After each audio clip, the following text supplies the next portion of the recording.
Aniversario de la gesta de recuperación de las Islas Malvinas. ¿Qué tal, Adrián? ¿Cómo estás? Buen día. Buen día, Walter, buen día a toda la audiencia.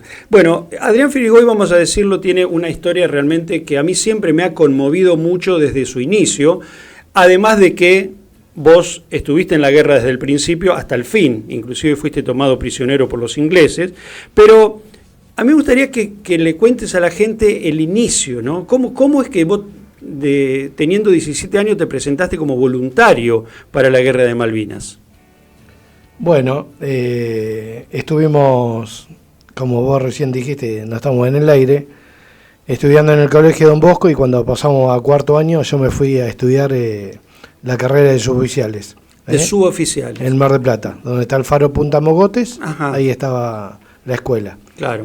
Hoy en día se encuentra la Escuela de Infantería y la Escuela de Mecánica de la Armada, hicieron una sola en Puerto Belgrano. Ajá. O sea, agruparon, hicieron una sola escuela y hoy está en la base naval Puerto Belgrano, cerca de Bahía Blanca.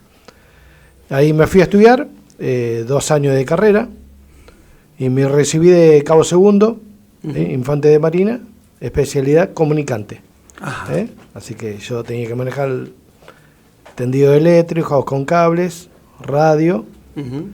Y referido a la pregunta que me hiciste anteriormente, nos llamó poderosamente la atención porque tocaron el himno, escuchamos el himno, mejor dicho, cuando nos levantamos a desayunar a las 6 de la mañana. ¿Vos dónde estabas? En la base, donde estaba yo, era la agrupación de Puerto Belgrano. Ahí había 7 batallones. Ajá. ¿Dónde está Puerto Belgrano? 30 kilómetros de Bahía Blanca. De Bahía Blanca. De Bahía Blanca. ¿Vos estabas ahí? Yo estaba ahí. Ahí se encuentra la base, donde están todos los barcos, y a pocos kilómetros está baterías, donde hay 2 o 3 batallones de infantería marina, y el grueso estaba en esta agrupación, que conglomera a 7 batallones. Ajá. Artillería, antiaéreo, ingenieros anfibios, comunicaciones. Entonces nos llamó poderosamente la atención que empezaron a tocar el himno. ¿Qué día era? 2 de abril. 2 de abril. 2 de abril. ¿A qué hora empezaron a tocar? Una semana antes habíamos salido de campaña. Y generalmente la campaña eran una semana, pero ahí salimos y a los 2 o 3 días volvimos. La campaña era como una especie de entrenamiento. Entrenamiento. Claro. O sea, lo que se hacía en el batallón, se salía al campo, o sea, a practicar lo que habíamos aprendido en el batallón. Claro. ¿Era de rutina esto o a ustedes les llamó la atención esta salida de campaña? Nos llamó la atención el volver tan temprano. O sea, porque salir de campaña es un alistamiento completo, víveres, equipamiento, órdenes, tras órdenes. ¿Y ahí ustedes sospecharon que algo pasaba? En realidad no, pero bueno. ¿Le llamó la atención? Le llamó la atención volver, a 2 o 3 días volvimos a campaña. Claro. Pero bueno. ¿Y el 2 de abril entonces escuchan el himno? El 2 de abril escuchamos el himno y preguntamos qué había pasado. Claro. Y había pasado que habíamos recuperado las Malvinas. Sí. El personal había desembarcado a partir de las 1:30 de la mañana. Y para las 7, 8 de la mañana ya estaba el gobernador inglés firmando la rendición. Claro. ¿no? Con un muerto, como sabemos, Giaquino, el capitán Giaquino, y 77 ingleses ilesos, o sea, no hubo ningún muerto. Una operación, la Operación Rosario, así se la llamó, le cambiaron el nombre durante el trayecto. En el día de ayer, recordar que el 28 zarpó la flota. Claro. La flota acá argentina, para mover semejante equipamiento, semejante flota.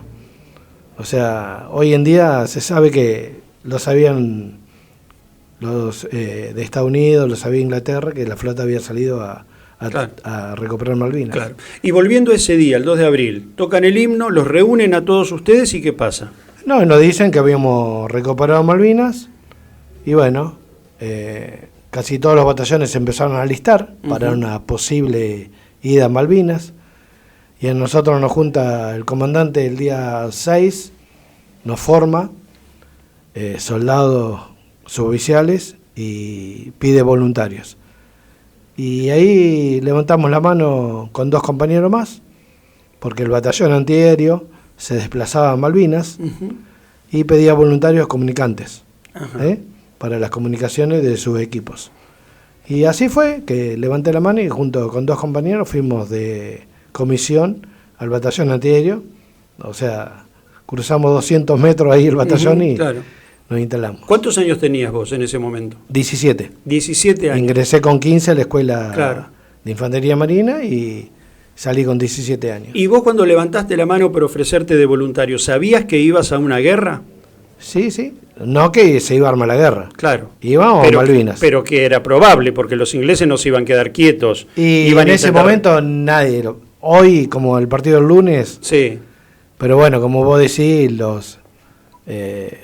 no sé hoy qué decirte, ¿viste? Pero Ujú. ellos quietos no se iban a quedar como lo están hoy en día, ¿entendés? claro, sí, no, pero Son obviamente... piratas, o sea, buscan recursos para Sí. su economía mediante guerra, mediante cosas, y Claro. siempre hay un gobierno de turno o un conflicto Ujú. que se avecina. Ujú. ¿Y por qué tomaste esa decisión? Porque, digamos, ofrecerte de voluntario para ir a una guerra, digamos, siempre está la probabilidad de que puedas morir, ¿no? ¿Y qué fue lo que te impulsó, digamos, a decir, sí, Mira, yo quiero podría ir de decir voluntario? muchas palabras para quedar bien, pero bueno, fue un instinto y bueno, dijimos, ya vamos, ¿viste? Sin arrepentimiento, sin nada. Tenías el instinto militar, digamos. Sí, en aquel momento sí. Sí, por así decirlo. No de aventurero, pero sí. Ujú. O sea, me formé para eso. Pedían suboficiales de comunicaciones y bueno, como yo levanté la mano, también después en los sucesivos días fueron transcurriendo y fueron distintos batallones y la mitad de nuestros compañeros fueron también a distintos batallones. ¿Y sentías en ese momento esto de que ibas a defender la patria? ¿O era una patriada tuya personal, digamos, ir? Me parece más que fue una patriada. No Claro. sé si fue para defender Ujú, la soberanía, ujú, porque como ya te digo, en ese momento a nadie se le pasó que los ingleses iban a venir, mm. o sea, en el grado que nosotros teníamos en ese momento. ¿Entendés? Claro. Más arriba los generales, almirantes que trataron esto y hoy en día, bueno, no están, pero si le preguntaba, no creo que todos hayan creído que los ingleses iban a venir, ¿no? Claro. Y bueno, y allá estando, digamos, en la guerra, ¿cuál era tu función? Mi función era, como ya te decía, comunicante. Ajá. Yo tenía la función, recibíamos los mensajes del radar del ejército argentino y con eso transmitirlos a las ametralladoras antiaéreas que estaban puestos alrededor del pueblo Ajá. para cuidar el pueblo y el aeropuerto y a la batería de misiles, Ajá. con el fin de derribar los Harrier Claro. ante un posible ataque. Entonces, cada vez que salía un Harrier del portaaviones ya el radar lo captaba porque estaba a pocas millas y a medida que se iban acercando a Malvinas no iban anunciando el rumbo. Claro. Por eso en aquel entonces hubo mucho cansancio, por así decirlo, de la gente que manejaba esos equipos, Ujú. porque hubo mucha guerra electrónica, lo que se está usando hoy en día, Ujú. o sea, falsos desembarcos, falsos ataques. Claro. Entonces, Para cuando despi- ellos atacaron el 1 de mayo, Ujú. ahí pasamos a cubrir 24 horas todo el día. Claro. ¿Entendés? Entonces era constantemente, como te decía anteriormente, falsos ataques. Claro. ¿Eh? ¿Y qué fue, digamos, qué fue lo más cerca que estuviste del fuego, digamos, del fuego de la guerra? Ahí nosotros nos tocó estar en el sector 1, que cubría la entrada del pueblo Ujú. para el este, cerca del cementerio, arriba del cementerio Ujú. de Puerto Argentino, y cerca del aeropuerto. Nosotros Claro. teníamos que cubrir, había 3 sectores. Ujú.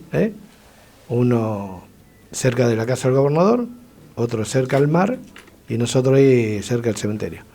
Y como los ingleses y los barcos, con los barcos y los aviones, bombardeaban constantemente el aeropuerto, sí o sí, para contarte el 13 de junio nos caían ahí a 50, 100 metros. Las bombas. Las bombas de fuego naval. Ajá. Es distinto del fuego naval que te caiga una bomba en un avión. Claro. La trayectoria que va haciendo la bala genera un zumbido y a medida que el zumbido ese es más pronunciado te va afectando, ¿viste? ¿Entendés? Los barcos venían de las 7 de la tarde hasta la 1 de la mañana y bombardeaban. Como los aviones argentinos no tenían, no podían volar de noche, Ajá. porque no tenían radar, no tenían sonar, Mm. nos atacaban a esa hora. ¿Cuántos días estuviste bajo fuego? Bajo fuego del 1 de mayo hasta el 14 de junio. El 1 de mayo... 14 días bajo fuego. El 1 de mayo nos despertamos 4:40 de la mañana, cuando tiraron 21 bombas de 1000 libras al aeropuerto. Siempre se quiso destruir la pista de Puerto Argentino. Claro. Para que no pudieran aterrizar los Hércules, que llevaban medicamentos, armamento. Entonces siempre, constantemente, quisieron destruir la pista de Puerto Argentino y nunca lo lograron. Ni con las 21 bombas, ni con los Sea Harrier que atacaron. Atacaron el primer día, el 1 de mayo, perdón, y ahí se derribó un Sea Harrier con el misil, y después volaban a 7.000, 8.000 metros de altura. Me imagino que es lógico sentir miedo en esos momentos, ¿no? O uno está, digamos, tan endurecido, tan metido en la cosa que no se siente miedo. Sentir miedo es normal. Alguien que te diga que no tiene miedo. Sí. Sentir miedo no es de cobarde. No. ¿Entendés? Pero no era un miedo paralizante, te permitía no era actuar. Miedo. Nosotros salimos de campaña todo para contarte una experiencia, y el que tiró el misil tiraba un misil de madera, porque por aquel entonces salía 500.000, $1.000.000 un misil. Y ver disparar un misil, que vos lo ves en la película, y derribar un avión. Entonces en ese momento era todos tiros al aire, todos festejando que habíamos lanzado un misil que nunca se había hecho, ¿entendés? Claro. Cosas como experiencia como esa durante la guerra, ¿entendés? Claro. ¿Y cómo fue, digamos, bueno, cuando termina la guerra, que los ingleses los toman prisioneros? ¿Cómo fue eso, esa experiencia? ¿El trato que les dieron? ¿Cómo lo viviste a eso? Al ser comunicante yo iba sabiendo de todas las situaciones, claro, ¿no? El desembarco en San Carlos, que iban avanzando. Casi la mayoría que hizo ir a primera línea, como vos hiciste una pregunta anterior, ¿entendés? Pero para comprender cada uno tenía que estar en su puesto, ¿entendés?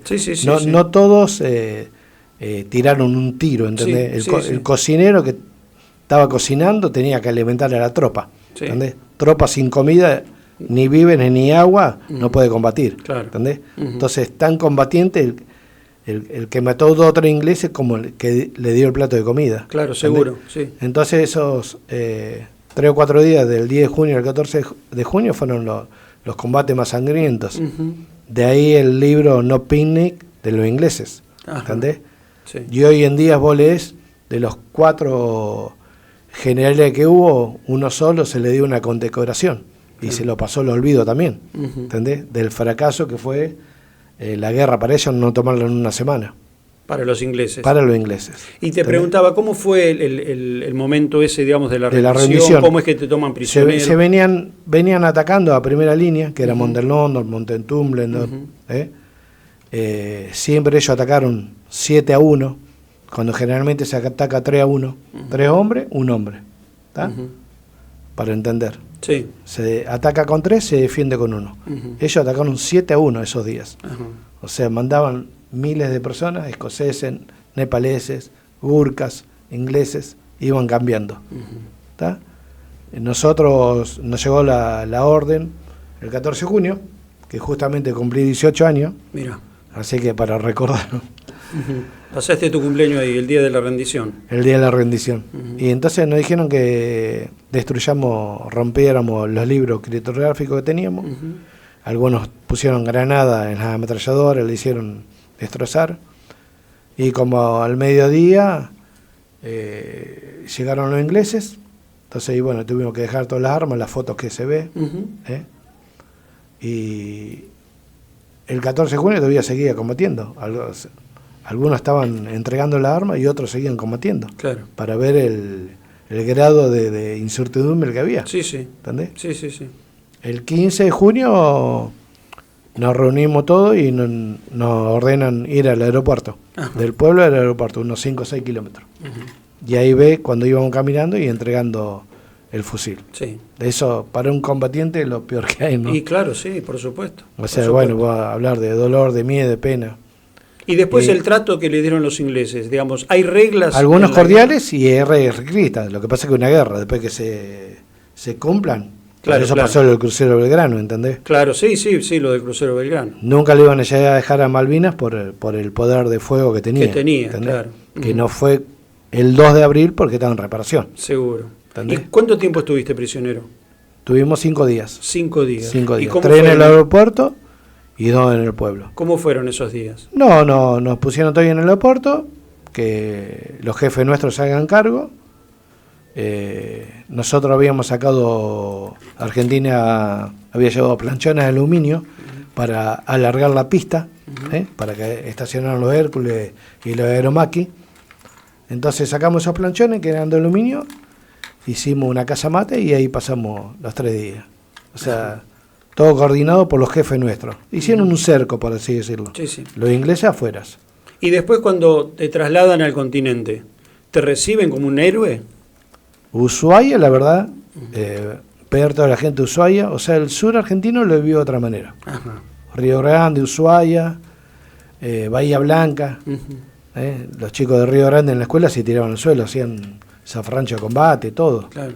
Ushuaia, nosotros volvimos en el Almirante Irizar, no lo conté, fui en un Hércules, Ajá. de carga, con el batallón, el día 7, y volví el 21 de junio.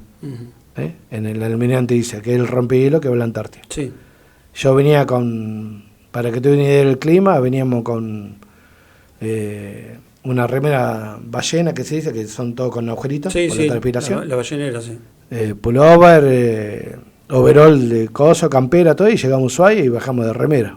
Claro. ¿Entendés? Para ver la diferencia. Y estaba toda la gente con banderas, todo, esperándonos. Directamente íbamos del puerto al aeropuerto, y ahí en el aeropuerto, también en el hangar, todo mesa larga con revistas, alimentos, golosinas, y empezaron a embarcar los aviones, había aviones. Entonces yo me quedé hasta el último, no sé por qué, no me pregunté por qué, pero bueno, me quedé hasta el último, y gracias a Dios el último fue que me trajo directamente a Espora, que es el aeropuerto de Bahía Blanca. Los otros pararon en Río Grande. Y cuando llegué al batallón, esa fue una experiencia aparte del 14 de junio, ¿no? El 14 de junio nos habían dicho que había muerto un compañero nuestro, en Tumblen, del batallón 5, de Infantería Marina. Entonces lo dimos por muerto, y cuando llego de vuelta al continente, el que me recibe cuando bajo del colectivo de Espora, el chico este que había muerto.